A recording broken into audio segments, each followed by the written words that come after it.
É o seguinte então, pessoal, foi divulgado que o jornalista Luiz Carlos Braga não é mais apresentador da TV Brasil e nem editor-chefe na empresa brasileira de comunicação, a EBC.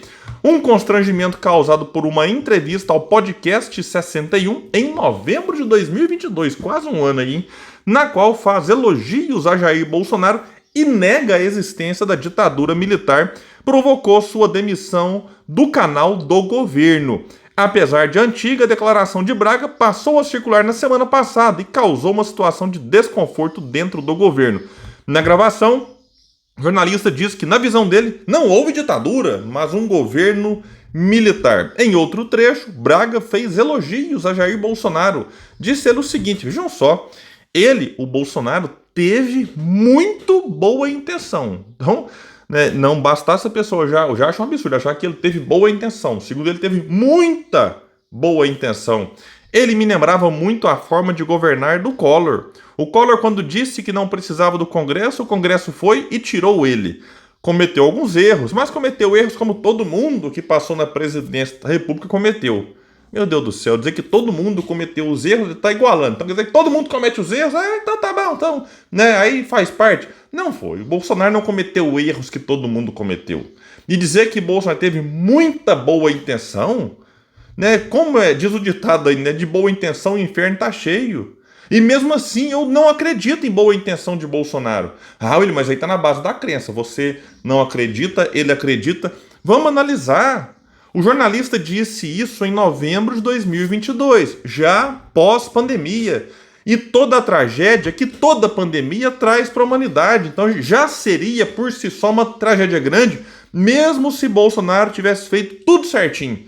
Agora, a pandemia e a tragédia aqui, ela foi agravada pela atuação nada bem intencionada de Bolsonaro, com as suas loucuras negacionistas, com o seu péssimo exemplo pessoal, com a péssima gestão do Ministério da Saúde. Quem tentou fazer a coisa certa, o Mandetta, saiu e foi perseguido por bolsonaristas. Depois colocaram Taish, um médico, inclusive, ficou ali um mês praticamente, não aguentou o negacionismo e saiu. Aí depois colocaram Pazuello, que chegou lá e disse abertamente que não conhecia o SUS e não sei o quê. Mas é o especialista em logística, faltando oxigênio lá em Manaus, pessoas morrendo lá, sufocadas. Já na gestão Pazuello, com outras graves questões acontecendo no país durante a pandemia. Que essa praticamente campanha contra a vacinação, podemos dizer assim. Bolsonaro falando bobagem, atrasando a compra, só não atrasou mais porque o Dória, que eu tenho 1000 divergências, não sou simpático ao Dória de jeito nenhum, não era e continua não sendo.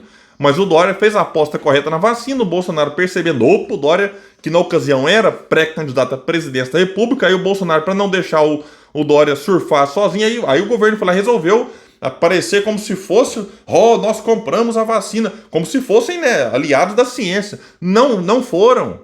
Então assim, depois de tudo isso, falar em muita boa intenção de Bolsonaro, o Brasil, pegando aqui a pandemia ainda, para a gente ver a consequência do negacionismo de Bolsonaro, presidente do governo.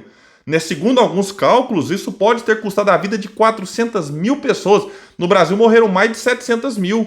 300 mil, o pessoal fala, não, isso aqui ficaria meio que na média do mundo. O Brasil tem 3% da população mundial. E 11% dos mortos por Covid morreram no Brasil. Então, por que essa diferença? 3% da população do mundo vive aqui, mais 11% dos mortos por mundo foi no Brasil. Obra do acaso? Não. Obra do governo Bolsonaro, ou do desgoverno, melhor dizendo. E o cara quer falar em muita boa intenção? Pelo amor de Deus. Quando perguntado sobre a eleição de Lula, voltando aqui nessa participação dele no podcast, afirmou ser um cara que curto pela história, mas criticou a ascensão dele ao poder. Diz ele, me assusta o fato de você ter uma pessoa condenada em várias instâncias ter virado presidente, porque foram anuladas todas as condenações. Aí você pensa, todos esses juízes estavam errados?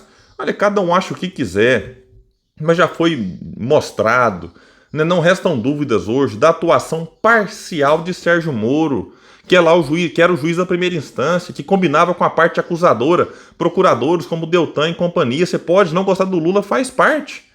Pode achar o PT isso ou aquilo, faz parte. Mas foi provado, através dos vazamentos ali da Vaza Jato, as conversas né, absurdas, criminosas entre Moro e o Deltan. Ah, mas e as outras instâncias? Olha, os desembargadores da segunda, segundo consta, né, participaram da tal da festa da cueca e ficaram, digamos assim, com o rabo preso, com gravações deles lá no meio da mulherada e tudo mais, um desembargador de cueca pra cá, de cueca pra lá, e aí, né, segundo consta, isso tudo foi usado de alguma forma para pressioná-los, sem falar na pressão da opinião pública, todo dia vendo no Jornal Nacional, Globo, Jornal, Folha, não sei o que, Lava Jato, corrupção, não sei o que. Então a prisão do Lula também, né, foi meio que atendendo a um apelo popular e depois, né, viu onde deu isso. E aí o Lula teve os direitos políticos devolvidos, se candidatou e venceu a disputa pela presidência. Agora, vai fechar aqui a coluna dizendo que quando chegaram ao conhecimento da presidência da EBC, no fim da semana passada, as declarações de Braga foram interpretadas como opiniões inerentes ao ofício jornalístico. O objetivo não era demiti-lo por causa do episódio, mas o cenário se alterou até aqui e as pressões dentro do próprio PT levaram a uma saída acordada entre as duas partes. Então vamos ver o que vai acontecer em relação a isso. Qualquer novidade eu trago para vocês. Quem puder, compartilhe esse vídeo. Vamos trazer mais pessoas para cá, porque aqui nós lutamos por um Brasil melhor. Valeu, gente. Até mais.